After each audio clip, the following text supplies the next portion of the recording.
This is WWE superstar Drew McIntyre, and you're listening to the WWE Podcast. The champ is the one that everybody wants, me. It's going to WrestleMania. Claymore! Austin 316 says I just whipped your ass. This is my iron. You're going to acknowledge me. Good morning, good afternoon, good evening, hello, whatever time it is with you, and wherever you are, thank you for downloading this SmackDown review as part of the WWE podcast. It's an absolute pleasure to have you listening along once again, and this is my 30th show. 30, how did that happen? And it struck me that since show 1, I haven't really introduced myself, so for any new listeners that have joined us along the way, I am Amanda, and I am your SmackDown review host from the UK. My era of wrestling was mostly the Attitude Era, and I am strictly a WWE girl, and that said, mostly SmackDown than Raw. Just don't have time in my life for NXT, although I have seen a couple of episodes recently, and it is pretty good. I'm an absolute mark for Punk and the Man. They are my two absolute top heroes.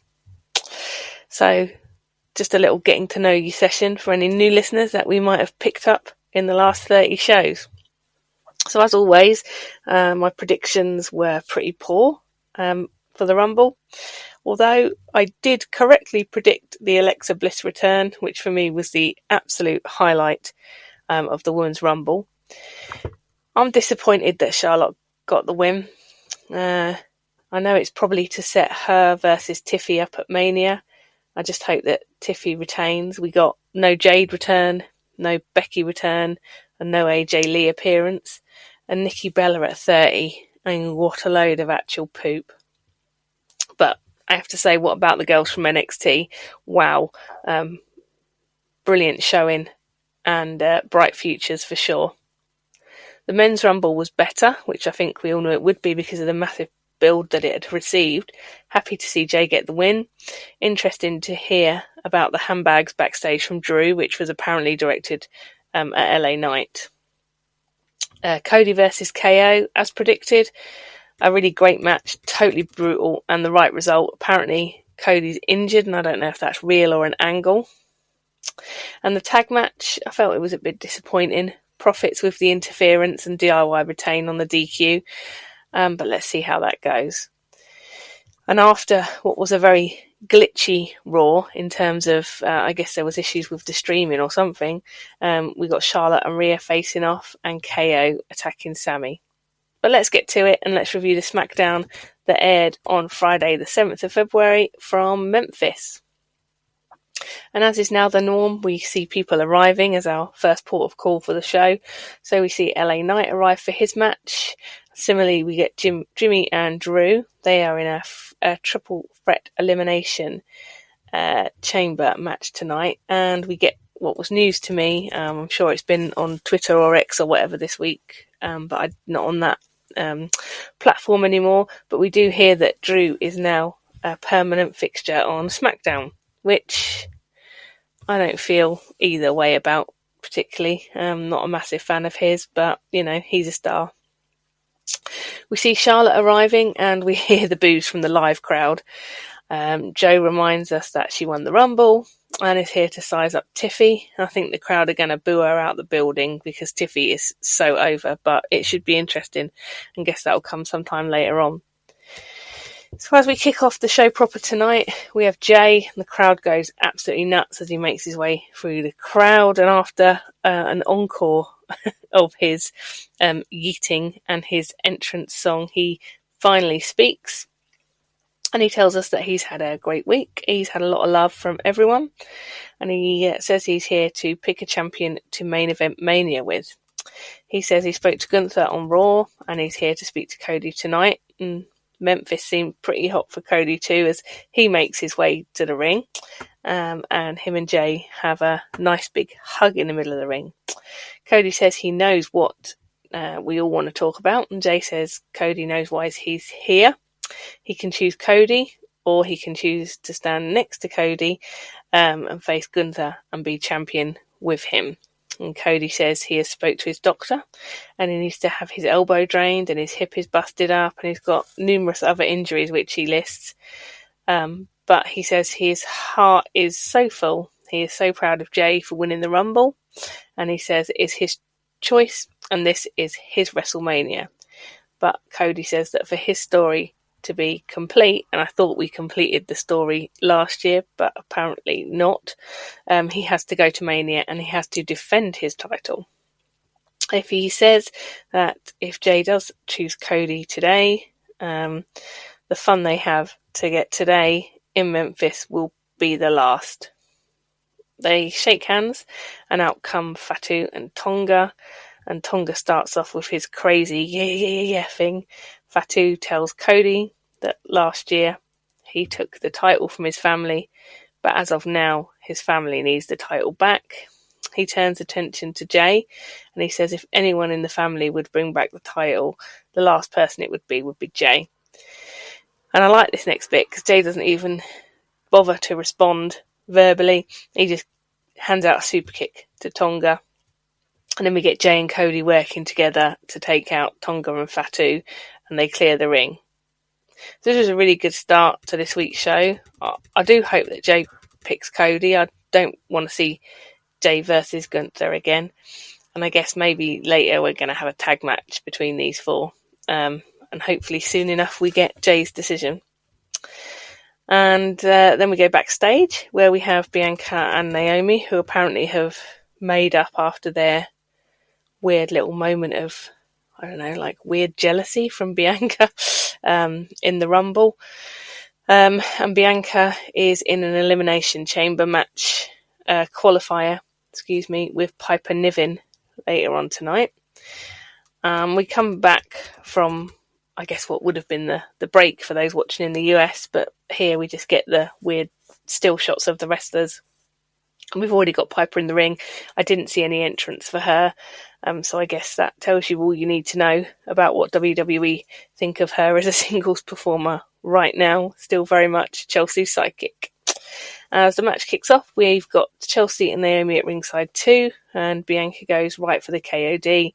But there's no chance of that this early on in the match, but still a strong start for Bianca. But Piper grabs the braid and gets the upper hand on her, delivering a crossbody, followed up with a running senton on the outside, absolutely mullering Bianca. And then we go back in the ring, Bianca trying to mount a fight back, but again is poleaxed. But a very lazy cover from Piper means that Bianca kicks out. And we get Bianca with a reversal in the corner. She tries to superplex Piper but fails. But she does manage to turn the tables and get some offense in on Piper in the corner area. And then we got Bianca smashing Piper's head off both the top turnbuckles and goes up top, hitting a crossbody and gets a 2 count. Piper hits a spinning bossman slam and tries another cover. She hits a rolling senton in the corner and makes her way to the top, but is intercepted by Bianca. Piper hits a massive slam, setting Bianca up for a splash. She gets the cover, but Bianca kicks again. And then from pretty much nowhere, we get Bianca with the KOD. She gets the cover and the win. This felt pretty short and sweet. An okay match. And yet again, we get Bianca getting closer to the title picture. In my opinion, a bit of a boring result. I think I would rather see Piper at the Chamber anyway. So we have Bianca winning and has the spot. Also, there's Liv Morgan already qualified, so let's see who else makes it. We then go backstage to Nick Aldis, or Oblivion the Gladiator as we know him, and he's speaking to Katana Chance and Caden Carter, who seem to be back from injury. And then, surprise, surprise, we get the serial loser, that is Mello, appearing. And he says to Nick that he wants a bye for the Elimination Chamber, like what Cena's got. And Nick basically tells him no, but he has had a request for Adam Pearce to face a Raw superstar. And Mello goes to object, but then Tozawa comes into the office and Mello quickly changes his tune. Nick says that they're going to fight tonight because Mello cost Tozawa his spot in the Rumble and may have cost him a chance to main event Mania. Mello obviously now seems completely up for it, and I guess he thinks Tazar will be an easy win. And God, I hope he loses again. That will be gold, but can't see it.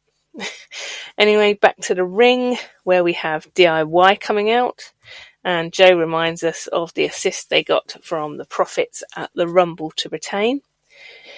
When they reach the ring, Gargano asks Memphis to give it up for them, and when they get really properly booed, they say that now it's basically definite that they're the best tag team in the world. And Ciampa says the chances of Motor City Machine Guns ever holding the titles again is dead. And he says, as a mark of respect, he wants everyone at home and everyone in the arena to stand up and bow their heads in silence for a moment of respect. Instead of that, which the crowd, to be honest, went completely into, we get Pretty Deadly coming out, and they say, what a lovely sentiment. They remind DIY of all the help that they, Pretty Deadly, have given them. Nick Aldis comes out and makes the match, Pretty Deadly versus DIY, and if Pretty Deadly win, they can have a title shot. DIY object to this and they kick off as they aren't dressed to compete. But anyway, he does a Teddy Long special and says that match starts right now. So we get underway and we start off with all the men in the ring just basically having a brawl. And before the bell rings, DIY try and grab their titles and just try and head out of there. But they're stopped on the entranceway by Pretty Deadly, and then we get the bell ring. So we've started the match and we've got Kit Wilson in with Ciampa. Wilson tags in Elton and DIY have the upper hand. Gargano beating down Elton on the outside and Ciampa back in, and he's got him in a chokehold in the centre of the ring. Felt like that went on for a real long time. Elton goes for the tag, but is stopped as Ciampa tags Johnny in, and then finally we get Elton getting the tag and Wilson is in, making a good account of himself as he takes out both of DIY. They pull off a pretty impressive double team and also almost get the win, but Ciampa runs the interference at the last minute. Prince and Ciampa now in the centre of the ring trading blows. Ciampa tries to use the ropes to get a quick shady win, but that is reversed by Elton, who manages to do the pretty much exact same move, holding onto the ropes, getting the cover and the win. So Pretty Deadly now have earned themselves a future title shot. I like this. Fun to see DIY have to wrestle in their street clothes, and great to see Pretty Deadly get a title shot. So I would love to see them win the titles. But I do wonder where the Profits fit in here, and I'm pretty sure that Motor City Machine Guns aren't going to go away quietly either. But still, real strength and depth in this men's tag team division on SmackDown. So we now get the confirmation that tonight we're getting Alexa Bliss versus Candice LeRae in a chamber qualifier, and I think that's awesome. I'm delighted that Alexa is on SmackDown. Really great to have her back. And I also understand that she's signed a 5-year contract, which means that hopefully we can get some decent long-term storytelling for her. She has Lily, so I don't know if we're going back down the spooky Alexa road. I don't mind that. I thought it was quite cool. I know everyone has a different opinion on it. Anyway, next up we've got the triple threat. Drew versus LA Knight versus Jimmy. Before we get to that, we have Miz still desperately trying to recruit Andrade. Was I the only person who didn't realise that Charlotte and Andrade are now officially divorced? Didn't know that, and double checked it, and it is apparently true. Anyway, Miz and Andrade telling him basically to do one. Cody comes along and tells Miz, and Miz tells him that he has his back. And Cody basically says that he doesn't need Miz to have his back. And again, we've got Shinsuke in the background just lingering, which is good. Glad we're getting to see him, even if it is in the background. We then get a reminder of Cena saying that he's going to Elimination Chamber without qualifying. So do we think this is a Cena heel turn? I wouldn't mind that. I don't think Cena wins Chamber though, which I know is slightly controversial. I do wonder if we're going down the road where we went a few years ago. Remember with all those memes where Cena wanted to face The Undertaker and he was in the crowd drinking a beer, and then suddenly he got word that Undertaker was there and legged it up the runway. I don't know if we're going down that kind of road again where we're just going to get a desperate Cena trying to somehow get to Mania. But so I don't think Cena wins Chamber. There we go. Back to the action and this triple threat qualifying match for Chamber. So Joe and Wade talk openly about Drew having a strop after the Rumble, but stop short of giving any detail. Drew gets the mic before the other guys come out, and despite moving brands, he's still getting his ass booed off. He says, screw Raw, he's back. Oh, yay. On SmackDown. He said he was angry after the Rumble, but in the morning he realised how great his life was. He says basically, he's got a hot wife and a massive house, and he looks in the mirror and thinks how gorgeous he is. And he realised that Raw's a toxic workplace where Adam Pearce has got no idea what he's doing. He says Nick Aldis called him and asked him to go to SmackDown, and he says that Nick said he could be unleashed, and that he is here for the WWE Championship. And thankfully at that point Jimmy's music hits and he comes out also with a mic. He says every week Drew comes out sounding like some kind of sad ex-girlfriend, saying that he got something stolen from him when he didn't. He actually lost it, and that he isn't entitled to anything. He has to earn his spot. Drew says it's been 20 years and he still can't tell Jimmy and Jay apart. He says that he must be salty that he didn't say yeet first. I think the whole not being able to tell Jimmy and Jay apart is pretty old hat now. They've both definitely made their mark on the singles division, and you can absolutely tell them apart, so I'm not really buying that anymore, and I can't imagine that it really bothers Jimmy or Jay anymore. Anyway, now LA Knight comes out also with a mic, and he says he's got beef with Jimmy for costing him the title a year or so ago. He tells all the men it's okay to cry if they need to, and he says there are 3 certains in life: death, tax, and Drew crying like a baby every week. He makes a wicked dig at Drew at the end, saying, oh wait, I forgot to get all his stuff in before he does his LA Knight year thing. And then finally we get to the match.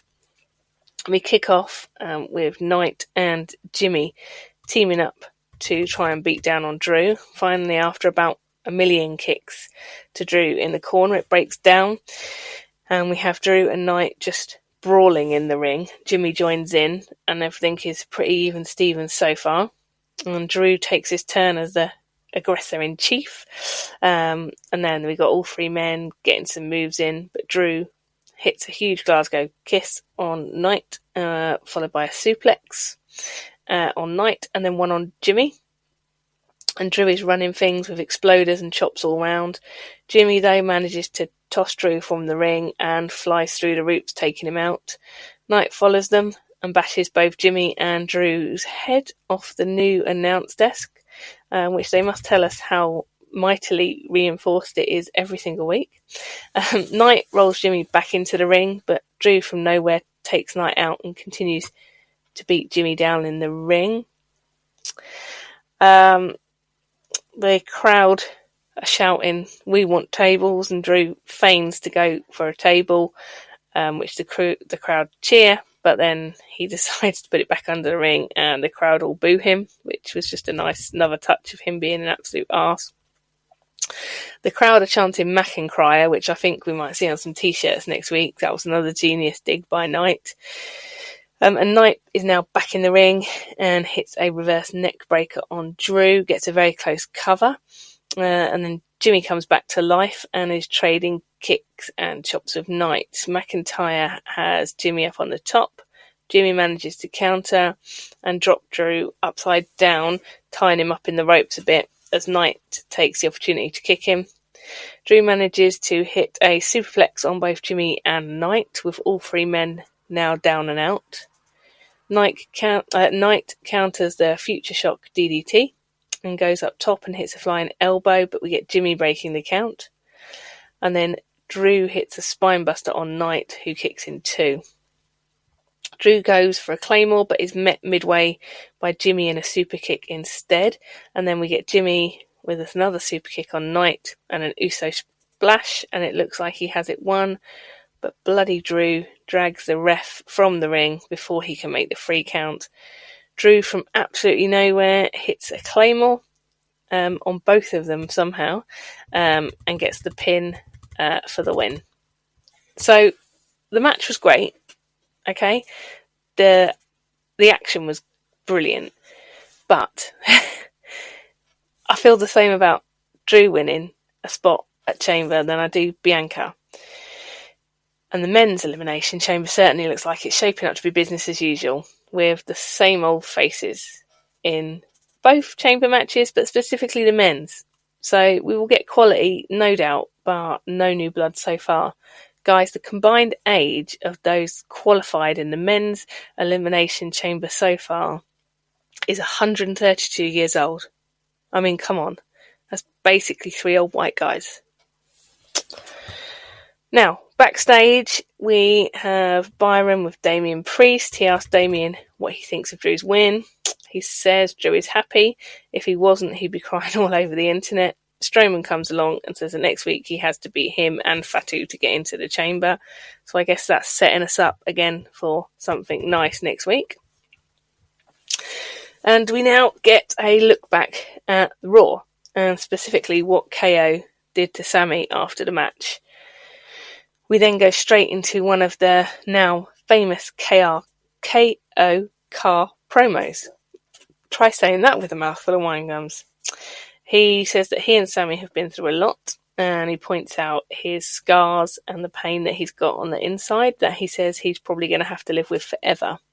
And he then says it's all Sami's fault as he stood there and watched while Cody tried to end his career. He tells him that he's a horrible friend and a disgusting human being. He says he will never forgive him, but he will make him pay. So it looks like we're set up for a KO Sami match at Mania, perhaps. We then get a medical update. Sami's out indefinitely. He has spinal compression and nerve damage. So I don't think we're going to see Sami KO at Chamber. I think we're going to see Sami KO at Mania. Although Chamber is in Canada. Sami is Canadian. So maybe we get it at Chamber and at Mania. Let's see. Anyway, we now have the weirdest match I think we've had in a long time, which is Tozawa versus Mello. Rooting for Tozawa here. Mello comes out, he has a mic, and he says that Tozawa looks like Cody Rhodes that got left in the dryer too long, which begrudgingly was a completely hilarious line. He also says that Mello doesn't miss, which is a blatant lie because he's had very little else but losses recently. So Tozawa goes for it proper full on straight away and attacks Mello en route to the ring. At the bell, we've got Tozawa getting in some good offense, but Mello starts a fight back, but as per, spends too much time showboating as he rolls Tozawa back into the ring. Carmelo with a big slam and a very arrogant cover, which Tozawa kicks from. And then he gets a reversal, sending Mello into the turnbuckle.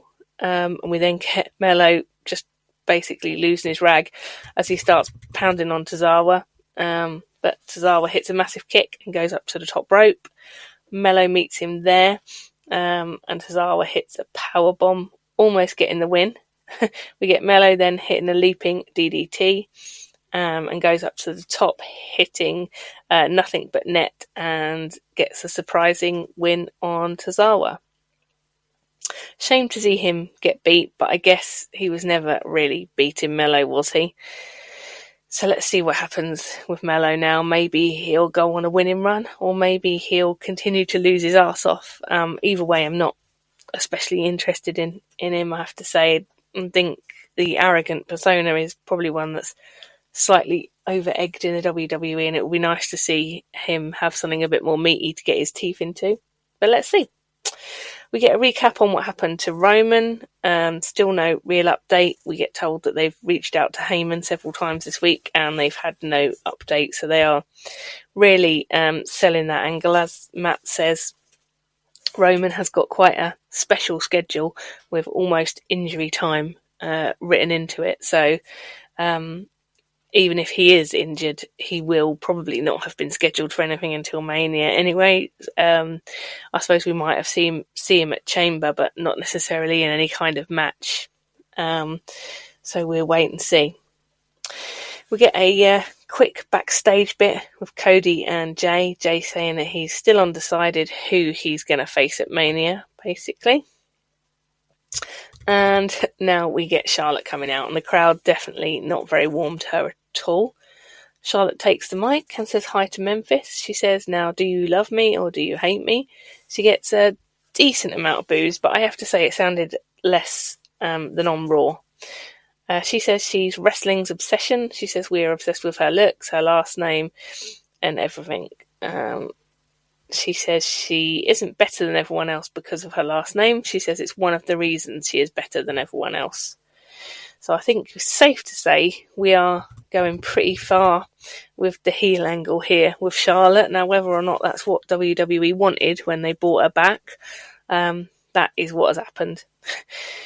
She says she wants to feel inspired. She says she's seen Rhea, she's seen Julia. Now she wants to see if Tiffy can inspire her. Cue Tiffy's music, and out she comes. And I have to say, looking every inch, legit champ. And the crowd absolutely love her. She says, first of all, congratulations and welcome back. She says that no one is a bigger Charlotte fan than her. And she says when she got injured, everyone cared for like a day, and then Tiffany came along and basically everything went hot. Ticket sales, everything just went through the roof. Charlotte says you can speak when I say you can speak. She says that Rhea looked like a kid and that to her Tiffy looks like a child. Well, Tiffy is significantly younger than Charlotte, so that might be the case. That's the same as me saying that all police officers look like children these days. It's just a sign you're getting old, Charlotte. Tiffy says you can pick me, and then at my first Mania I will beat you, and I will no longer be the new Charlotte Flair. I'll be the one and only Tiffany Stratton. Charlotte says you need to get on your hands and knees and beg me, and I was thinking, oh God, no, there's no way that's happening. Thankfully though, we'd have to wait for that nonsense, because that brings out Nia Jax for some reason. She says that this blondie back and forth is cute, but they are overlooking her. She says she's spoken to Nick Aldis, and next week she will go one-on-one with Tiffany for the title. At that point, we get Alexa Bliss's music hit, and the crowd go absolutely mad. I mean, the roof came off. It's so great to see her back. Quite interesting. She's facing Candice, who I think she'll beat. But remember the history between Nia and Alexa, there's plenty of it. When Nia was having a face run, which was awful, but still, there is a lot of history between these two. So we kick off the match, and Alexa is looking great, hitting some awesome moves. Candice, not to be underestimated, making some good moves herself, drives Alexa into the corner, following up with some kicks to Alexa. But Bliss turns things around with a drop toe hold, and she makes her way up top, but is intercepted by Candice. Candice rolls out of the drop zone and hits a suplex off the apron to the outside, hitting Alexa's head on the apron and giving Alexa Bliss's long, detailed history with concussions as a whole, where they followed her for a year on the WWE Network. There's a whole program about her journey from WrestleMania to WrestleMania and her serious issues that she had with concussion injuries. I always get a bit twitchy when she hits her head, just a bit like when Daniel Bryan used to get kicked in the head and stuff as well. It equally made me nervous. But anyway, so then Bliss fights back, but Candice goes for Lily Doll, who Alexa brought out with her, stomping her into the mat. This makes Alexa see red, and she starts pounding on Candice, but Candice managing again to fight back and has Alexa in a submission hold for again what felt like forever. And Joe tells us that this is the first ever singles match between these two, which, given Candice is such a veteran, is quite a surprise, but I guess their paths just haven't crossed. Alexa now fighting back again and really letting Candice have it. Alexa hitting some very hot moves off the ropes and a swinging neck breaker. And they do this weird hamster ball move as they get in like 2 count, which has looked really cool. But then as they come out of that, Alexa hits the Sister Abigail, which gets a massive pop from the crowd, obviously because of the Bray Wyatt connection. So he hits Sister Abigail and gets the win. So this is, as I've said repeatedly, I don't know if you can tell, quite excited to have Alexa Bliss Black. So awesome. I'm wondering if she's going to link up with the Wyatt Six now they're all on SmackDown. And she's now qualified for the Chamber. I would love to see her main event at Mania. Imagine, and let's just go into fantasy booking rounds here, but imagine Nia wins next week, taking the title off of Tiffany, and she goes to Mania as champ. Alexa wins Chamber and chooses Nia. They resurrect all of their history. Imagine the vignettes that we could pull up from the depths of WWE history on these two's feud. Alexa wins at Mania and caps her comeback off beautifully. That would leave Rhea versus Charlotte and saving Charlotte versus Tiffany for the next go-round. Anyway, obviously getting way ahead of myself there, but I think that would be absolute beautiful. We get a segment between Chelsea, Meechin, Piper and B-Fab. Meechin says, "Stop delaying, we all know the inevitable." And Piper says under her breath that Meechin would get her head panned in, and I love that. I actually did genuinely laugh out loud. I haven't heard that since school. I'm going to pan your head in. We then get Zelina coming by and asking for a title shot too. So it seems Chelsea is not short of challenges at the moment, and it's really good to see that the mid-card belt for the women is working out on SmackDown at least. I'm not quite sure it's working quite so well on Raw. But that's good stuff. Next up, the main event. We've got Jay and Cody versus Fatu and Tonga. And Jay reminds us that Fatu and Tonga, as Fatu and Tonga come to the ring, that since Solo has been missing in action, these two have been unhinged. Again, reminding us that Solo hasn't been seen for a while. As we kick off this match with Cody and Tonga. Cody with a bunch of taping and strapping all over his upper body, and he's in with Fatu, who almost straight away gets the upper hand and starts beating down on Cody with shoulder tackles, headbutts, etc. in the corner. Cody out of the ring and manages to slam Fatu's head into the announce desk, which I don't know if I've mentioned, but has been reinforced and is a lot bigger than normal. I joke. Cody is then dragged from the ring as he tries to get back in, get his head bounced off the desk. A quick tag to Tonga, and they've got Cody cut off in their corner. Another tag, and now Fatu is in, and Cody starts to try and fight back, but is slammed straight back into the opposition corner. Another tag, and we got Cody looking like he's in real trouble. Fatu just punching Cody full on in the face and follows up with some savage splashes in the corner. Another tag, and we've got Tonga in. Cody looking to rally, and he forces the error from Tonga. We get Jay in, finally clearing the ring, taking out Tonga with some quick moves and some big kicks, delivering a hip attack to Tonga. And Jay looks like he has won it, but the cover is broken by Fatu. Tonga back in charge with a tag to Fatu. We get Cody taken out on the apron, and an awesome double team move from Tonga and Fatu. Jay and Tonga take each other out with a double clothesline, and a tag made to each of their teammates. So we've now got Cody and Fatu in. Cody takes down Fatu with a snap power slam and a disaster kick. He hits Cody Cutter, and Fatu kicks out with such velocity that he actually chucks Cody halfway across the ring. We get a sliding flatliner by Tonga, and Cody manages to go up top, but is pushed off by Fatu. Tonga hits his jumping DDT and again almost gets the win. Fatu is winding up for a killer move, but is pulled out of the ring at the last minute by Jay. Cody hits Crossroads on Tonga and gets the win. So this was another good match. Fatu is still just a massive beast, and I look forward to seeing who Jay picks.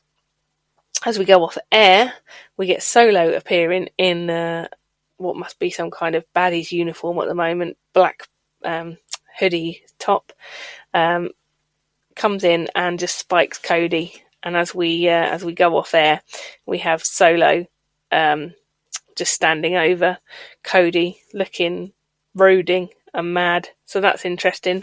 Let's see what happens with him coming back into the fold. Can he get a hold of Fatu, or has he gone too far off his own head?